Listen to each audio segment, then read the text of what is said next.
Forecasting. Forecasting is the estimation of a variable at some future point of time. Forecasting is generally done on time series data. So what is time series? It is a sequence of observations taken sequentially in time. So meaning you record some data every hour or every day or every week or every month or every year. So this measurement of data at some point of time sequentially is called a time series.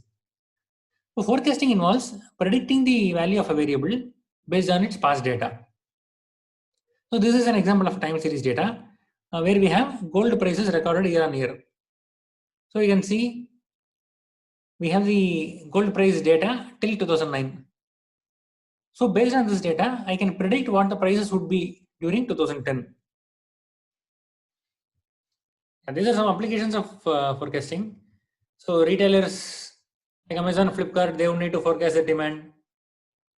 Airline industries or automobile industries with thousands of spare parts, they would need to forecast their demand.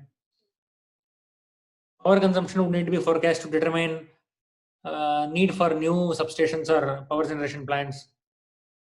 The call center would need to forecast call volumes so that they can plan for the staff required. So you can see almost all industries have a need for forecasting. There are two major types of forecasting techniques: a qualitative forecast and a quantitative forecast.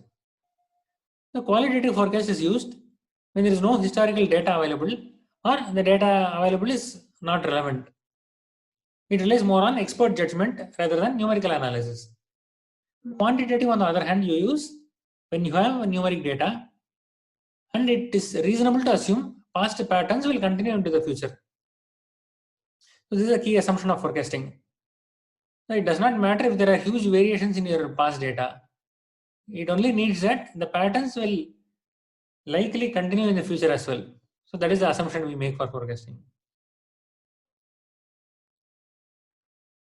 Okay, there are a few qualitative forecasting techniques which we shall see now. Expert opinions. You assemble a group of experts and get their opinion. So there is something called Delphi method, which is quite similar to expert opinion, except in that questionnaires are used and experts are asked to fill up their questionnaires. So once they have filled up, all their responses are aggregated and shared with all the experts so that they can review their answers again. So fresh set of questionnaires are circulated again. So this process repeated till a consensus is reached. This is called a Delphi method.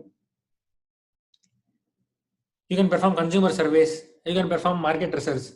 So in case you are launching a new product and you want to predict how it's going to perform, you won't have the data. You won't have the historical data for a new product. So what you could do, you take a similar product and do a market research on how it has performed over the past few years. So based on this, you can predict for your new product. So these are all some qualitative forecasting techniques. Now we'll move to quantitative forecasting techniques. So these are my major techniques: naive forecast, moving average, single exponential smoothing, double exponential smoothing, triple exponential smoothing, ARMA and ARIMA models.